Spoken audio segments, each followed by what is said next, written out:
Hello everyone, this is Bernice here at the Napping Mouse, and in today's video I'm going to show you how to make these Christmas cards. Looks like it's quick and easy. It's pretty much quick and easy. I just love the way it turned out. But we'll be making these today out of, actually the base card is Graphic 45. It is from their Patterns in Solid 12 by 12 in the Winter Wonderland. It is an older collection, but it's really beautiful. I still have some left and I wanted to use it up this Christmas. And then also we are going to be using the Cavallini and Company Vintage Christmas. I'll be using this December 25th stamp right here. And then also this is from EK Success. I do not carry this in my store, but I think it's a Fleur de Lis, but I'm really not sure about what the name of this particular punch is. It's just beautiful. And then let's see, you will need 8.5 by 11 Shimmer Opal, or if you even, I carry this. Yeah, and I still have some 8.5 by 11s. This is just beautiful, and this is to create that this Fleur de Lis border that we're gonna put on there. And then also the 6-inch ribbon here, about 5 to 6 inches of this Grosgrain ribbon. The one that I'm using is from Ribbon Basics by Morex Ribbon, and this is in Ivory. I think I still have a few of these left at the store too, so yeah, check that out. And then also you'll need about 10 inches of twine. This particular one is from Knot and Bow, and this is in Ivory and Copper. Still have this at the store. And then you'll need a 1 3/8 inch circle. The one that I am using is from Stampin' Up. I don't know if they carry this any longer. This I had since my Stampin' Up days, and so check that out. I got some. I don't carry this, not Stampin' Up or this or a similar punch to this at the store. So yeah, but you will need a 1 3/8 inch punch, circle punch, and then also a hole punch here to create that tag. And then let's see, self-adhesive. I'm using a tape runner right now, but if you want to use glue, that's fine. I just like the way the tape runner just lays flat and doesn't bulk up like the liquid glue does. And then also I am using a corner punch for this particular part over here. And this also here is from Stampin' Up. You don't need to do it. This is optional, but it does make it look for like a more finished look to it. Okay, so let's get started. What else? I am going to leave a link of how I create the basic tag down below. I think it's called Easy Peasy 2x4 tags. I will have that link down below so you can do that any time of the year for any occasion, any events, anything. Really easy, really simple, and great to have on hand. Okay, so let's see. I will leave this to the side and put this. The first thing that I wanted to do is get a scrap of paper. Okay, I'm sorry, I didn't even tell you this too. This here is just a scrap of paper from Waste Not Paper. Okay, this has got all kinds of ink there. Maybe because of the ink. I'll get another one. Sorry about that. This is in soft white from Waste Not Paper, and yes, I still have this around. Now, in the Vintage Christmas stamp collection by Cavallini and Company, it does come with this its stamp and all these other ones that I have used in previous videos. I still mean to use this one and this one, but the rest I have used. Okay, so all you're going to do is knock on to the stamp and or to the ink pad, excuse me, and then make sure that the ink is throughout the stamp, and then press firmly. Okay, whoops, there you go. And I kind of wanted to show you a great way of utilizing the ink that's still left onto the stamp. You see how it's just a little bit lighter? This is like your second impression, or I think they call it like the second generation or something, or here's your first impression, then your second impression. This is still usable. It looks just a little bit more vintage, but keep in mind when you're doing any kind of projects and you're stamping that you can go ahead and do that, and that way you will have more ink life from your projects that you can use in the future, or if you're making a whole bunch of these tags, that you can use that and they'll save you time and resources too. Okay, so now I'm gonna actually, I think it's dry, but I'm gonna leave that to the side to dry a little bit, and then I'll punch that out. In the meantime, I will put my tag together. So the first thing that I want to use is, since this is going to be the middle part here, this is actually the same size as your back piece, and the reason why we have this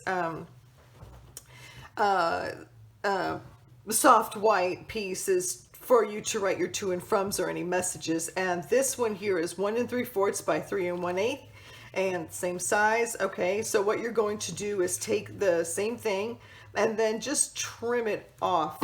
I was creating a whole bunch of the 2x4 stamps, and so when I had extra, I decided to use this as the extras as not embellishments, but just to add a little bit of how can I say, decor, I guess, to the stamp. Okay, and then I'll take this and I'll decide to oh, what do you call, I'm so sorry, I'm just like, it's the end of the day, almost time to clock out, and I am just tired, so I do apologize. But yeah, let's go ahead, we're gonna do the corner of those. Okay, perfect. All right, so now let's get our tape runner and put this to the back of, we're gonna do this to the back over here. Make sure that your, this piece is 1/8 of an inch left and right, and also on the bottom. And I kind of goofed there, so there we go, much better. Okay, and then I want to create the tag, and so what I do with the tag, and I also show you in the other video, which I'll link down below, is that I just cut a corner piece already and then take that and use it as a template to cut on the left side or just the other side, and then I will take my hole punch and then punch the center. Okay, and there you have it. Okay, so now I'm going to go to the front and I'm going to put this down. I will tape this down quickly and I will center that. Actually, I'll leave 1/8 of an inch all around, left and right, and then the bottom. There we go. Okay, and I'll set that aside. And next we'll need a little piece of this. This is actually 1 3/4 by 1 inch, and this is also waste not paper in paper bag. Okay, and then let's get our decor punch from EK Sizzix. And when you use any kind of border punches like this, what you do is get your paper, line it up to the left side, and make sure that on the right side, the paper on the top is flush to the corner, or not the corner, but the top over there, and then go ahead and punch, and then move it off to the right side, and then make sure it matches the decor of the image that's underneath the paper or on the punch, and then go ahead and punch, and then you'll always be aligned with your punches, and then do so again onto the left side. And then also make sure that on the inside, you can't see it, but the paper is to the top, it's flush to the top over there. And then go ahead and punch, and there you have it. I'm not going to worry about that right now because I'm not going to need that piece. I'll end up throwing that away, but look at all the confetti that I just actually made. So yes, fun. Okay, so what we'll do is take our paper here, and I will place some glue, and I want to make sure I've got at least the 3 fleur-de-lis right there. So I will do that, and then I'll trim it off. Okay, and then I'll do that also to the bottom side. Let me put some more. There we go. Perfect. And then I will center that. I hope you guys can see it.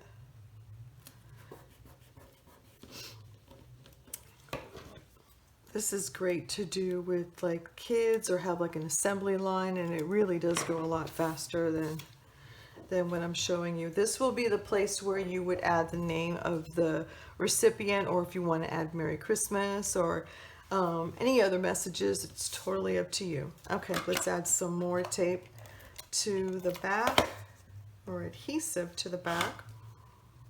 And then I will center this here. Okay.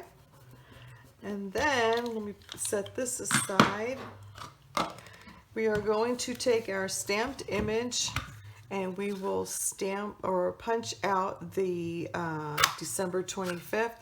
And I'll go ahead and do that to the other side, or to the other one that I stamped, and then have that, put that to the side to have that handy for my next tag that I create. Okay, there we go. And I forgot to tell you, you will need some double-sided foam. The one that I use is also from Scrapbook Adhesive. It's the 3D foam, and this particular size is 0.43 by 0.47 by 0.08. Okay, and then I just leave it to the side right there. If you want to add some embellishments, or if you have the gel pens to you know, write and add a little bit more interest to it, it's totally up to you. I think it will look great, but for the purposes of this video, I'm not going to do it. Okay, so now let's take our ribbon. This is the Grosgrain ribbon, and we're going to thread it through the hole. I will turn it around and making sure that the ends match. And then I will take my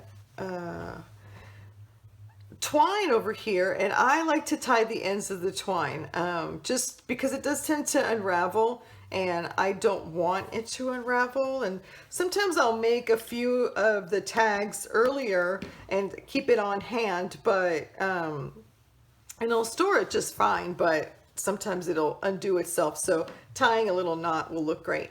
Okay, so once I made the first knot, can you see that it loosens up like that? Go ahead and take the tails and put it to the opposite side, tug it, and no matter what you do, you can even let go, it will not move. So tie another knot to secure that, okay?